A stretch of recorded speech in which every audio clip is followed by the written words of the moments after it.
most areas than it's been, so that's encouraging. And then the other element is we'll probably know a little bit more next week about first-year guys who might be in, might be out, and probably a few of those will be, maybe start out the 4-game deal and then just see what it looks like as we go. So that's kind of the deal there. And then just specifically, I'll cite an example, give you an illustration, which nobody will be interested in, but I think it's kind of representative of our team.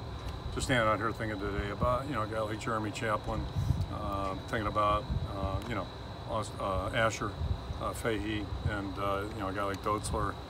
Yeah, we really had our time practicing with those guys with our twos last year in spring ball. It was hard. And right now those guys are so improved. And I think that's the beauty of the game. Opportunity to improve in all 3 of those guys. Just to say, and I can name other guys, but they've really taken advantage of that opportunity, and they're looking like football players out there. So it's kind of encouraging, and that's kind of what we're hoping to see with all of our guys, see the growth and development, and that's really what the game's all about. So that's first thing. Secondly, this is obviously the first week of class, and the weather cooperated right with it, predictably. So it's really kind of good. I think I personally like having a week, not bye week, but have a week we're not competing yet in that first week, so everybody can get in a routine. They get used to going to class, traveling campus, getting their new schedule done, because it's entirely different than camp, where it's all football, it's all meetings, all basically we're in a short area now. At least they're out navigating like every other student on campus, so it's good for them to have a week of getting ready for that. And then Sunday we'll officially transition into our game week mode, so that's kind of where that's at. And then the last thing, I'll just touch on the gambling situation. We did get feedback from the NCAA. So just as I've been saying, we have a handful of guys involved, and really there's kind of 3 different levels, if you will. You have a couple guys that are, I think, looking at serious consequences potentially. You've got a couple guys that are looking at suspensions, and then another guy who's in an appeal state, and I can't really comment because the other players haven't given me permission, but Noah's been a topic of conversation. And right now he does have a year suspension, the season suspension, and we definitely are going to appeal that. The department will appeal that. I'm confident Beth will do a great job, and the department will do a great job of reapproaching this with the NCAA. And my personal feelings, again, it's really hard you can't negotiate game integrity. So if someone bets on our sport, tough to say much beyond that. But after that, I think it really needs to be rethought a little bit. I strongly believe that, and I'm hoping the appeal maybe will reflect some people rethinking things a little bit. We live in a totally different world than we did 2 years ago, 3 years ago. And in Noah's case, he has not committed a crime at all. So nothing criminal, and I just feel like it's a little bit harsh. I think it's punitive, me personally, and I'm hopeful that they'll reconsider his case. And I don't want to say I'm confident, but I would assume at some point they're going to reshape what they announced back late April and early May in terms of the policy moving forward. Just as similar to the drug testing policy, it's radically different than it was 2 years ago, and our culture is radically different as a country. So I'm hopeful that they'll catch up maybe in their thinking a little bit as it pertains to Noah. And again, I can't say enough about him, and it just he could commit a lot of other crimes. He hasn't committed a crime. He could commit crimes and get a lot less of a punishment, which seems kind of funny in some ways. And last thing, I'll just run there for commentary. I still find highly unusual or interesting that there's 2 schools, 2 major universities affected in the whole country on this topic, and I can't imagine these are only two universities that have students gambling. Can't imagine that.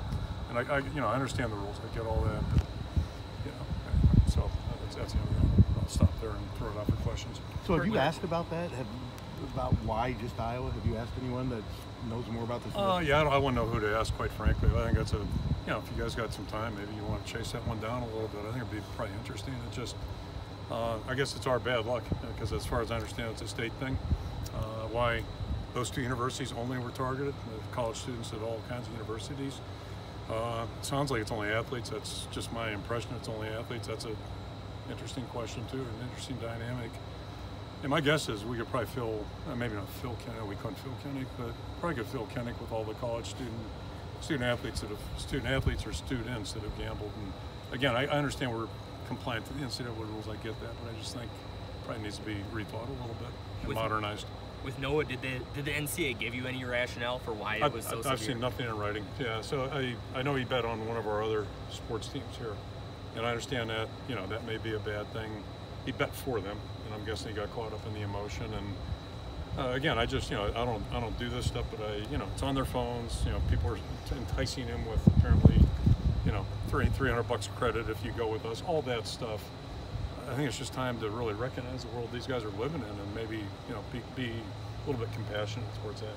So has the appeal worked? Like he can't play until the appeal is done, or yeah, clearly he can't play. He's allowed to be with us, but okay. yeah, he can't play, and I get that, and I'm fully on board there. And I expect it to be multi-games if they do rethink it. So I'm hopeful it will be, because here's a guy's 23 years old. He's given his heart and soul and some body parts to the program too. So I'd just like to think he'd be allowed to finish out his career, and love to have him with us here through the end of it. No names, of course.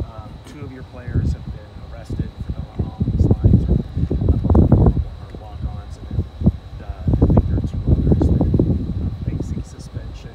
Are they the suspensions? At least the ones who are arrested, do you expect them to have multi-games? Are they at this point?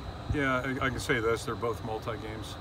One's longer than the other, and I'm sure that's based on whatever criteria they based it on. And yeah, we'll live with that. And if there is an appeal process, I haven't seen any in writing, so if it merits appeal, we'll do that. But my bigger focus would be on Noah right now. And I just know the one thing you can't do is bet on our team. I get that totally, and I think hopefully everybody will have gotten that. Are you expecting it to be like 2 for one and 4 for the other, or 4 for 6? Or yeah, I can't really get into that until the players can release it. I guess we really can't talk about it. You talk about will Noah kind of, no matter what, will he be like on sideline part of the practices, or what does he want to do? He's with us right now. He's rehabbing, and was actually starting practice. So we just got to figure this out. But as we move forward now, we got to get our team ready too, and everybody understands that. So but I want to keep him involved with the team. I'm just looking at it from a different standpoint, maybe a little more humanistic. And been with Noah for 5 years. Have great respect for him and appreciation for him. I think everybody on our team does. So the more he's around, the better. But if the NCAA tells us he can't be, then that's the way it goes. So while he's rehabbing his injury, is there anything about this suspension that keeps him away from the team, or otherwise? No, right now he's in the building, out of the building until they tell us he can't be. Got it. Yeah, and that might be the case with some other players. So we'll abide by whatever the NCAA tells us is how to do things. I've never had any experience in this, quite frankly. Kirk, give me an update on Cade. Yeah. On the medical front, I didn't touch on that, I guess, but. The bad news this week, guys not practicing like you'd expect week 3 of camp, but the good news is I think everybody realistically has a chance to start working into this week, certainly next Monday when we hit the field, thinking about our opponent. So, hopefully that's the case. We've been fortunate, and we avoided one potential landmine on Saturday. It didn't look good, then got good news Monday after an MRI. So, everybody so far at least has, got a chance here to move forward, and that's good news. Outside of Jeff Bowie, I think I mentioned that last time maybe, or did I? I got lost track of when.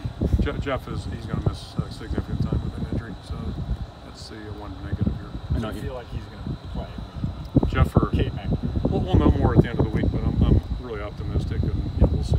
I know you don't want to lose Cade for any stretch, but no. to get Deacon reps with the ones is some sort of benefit out of that. Yeah, it is. It's been great, and Joe, I think, will be back here at the end of the week too. We've been great at both those guys, because Marco's been getting the 2s, and he's done a nice job.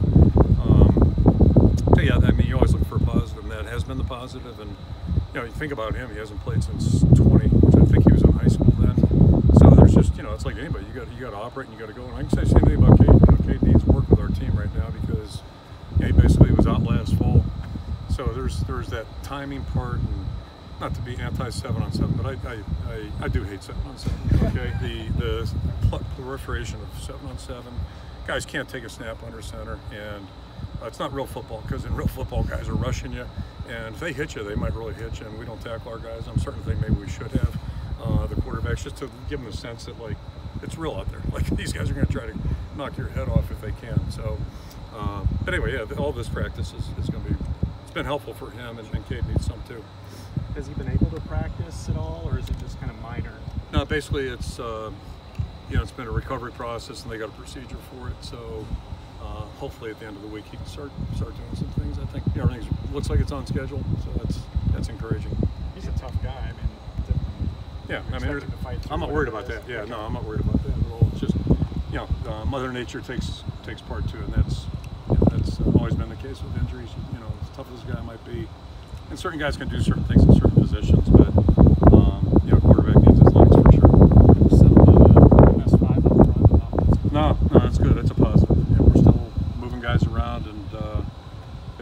real positive because it's not because we're not sure. I think we got some guys who are really competing well, and at some point we got to pull that together down, pull it down to 7, 8 guys and get a game day rotation going. But no, we haven't settled on anything yet. We've got a really open mind. Are you open to rotating guys like a guard? Oh yeah, absolutely. If they can prove sure they can play, yeah, absolutely. More generally about Cade, you had mentioned just about his leadership. Is there anything like kind of behind the scenes, like maybe we wouldn't have seen, where you just saw him do something like you realize just how good of a leader he is? Yeah, I mean, you get the feeling. First of all, I got the feeling a year and a half ago. Certain players just, you really, it's like when you talk to the pro guys. You talk to the guys about guys on other teams. Certain guys you just notice. Typically, really good players you do. And I was just, it's a matter of record. Like that team wasn't real good in 20.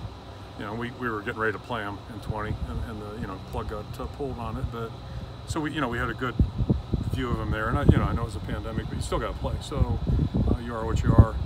And then watching them in 21, we were extremely impressed, and we weren't playing them. They were just on crossover film. Couldn't help but be impressed.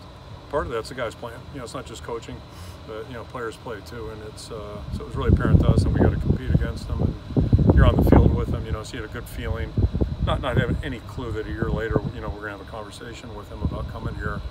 And since he's been here, he's just been he's taken ownership. He's been one of us, and he's jumped in there and acts like a guy you would hope, who's got some seniority and who's got some experience. Yet he's been respectful too. That he hasn't done anything here yet, and he knows that. But he's anxious to compete. That's just how he's wired. That's a good thing for us, I think.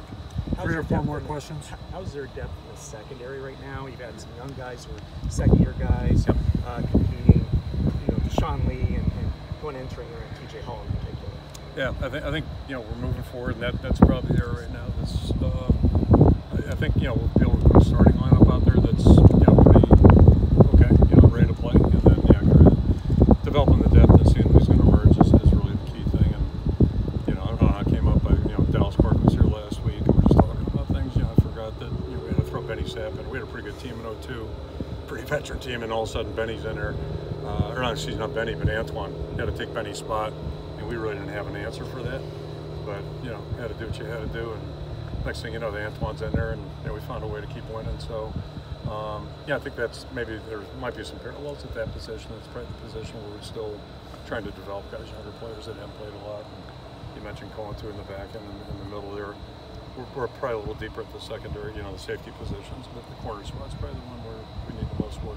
Is there one that stands out right now? No, they're all doing a good job. Yeah, they're all doing a good job. Deshaun's done a nice job, and TJ, and so it's been good. Yeah. Kirk, do you ever think you're dealing with an uneven playing field if other states aren't investigating this gambling stuff? Yeah, I mean, it's obvious, right? I mean, I can't imagine we're the only state where college kids bet. I just can't imagine that. I mean, seriously, it's like rounding up 20-year-olds that had a beer. So, that would Phil Kennick, I know that. And so, for whatever reason, we're the lucky ones. We're the chosen ones, We just got to really benefit from this whole deal. And I'm really not sure what the point was. And I have a respect for the law. Don't misunderstand that.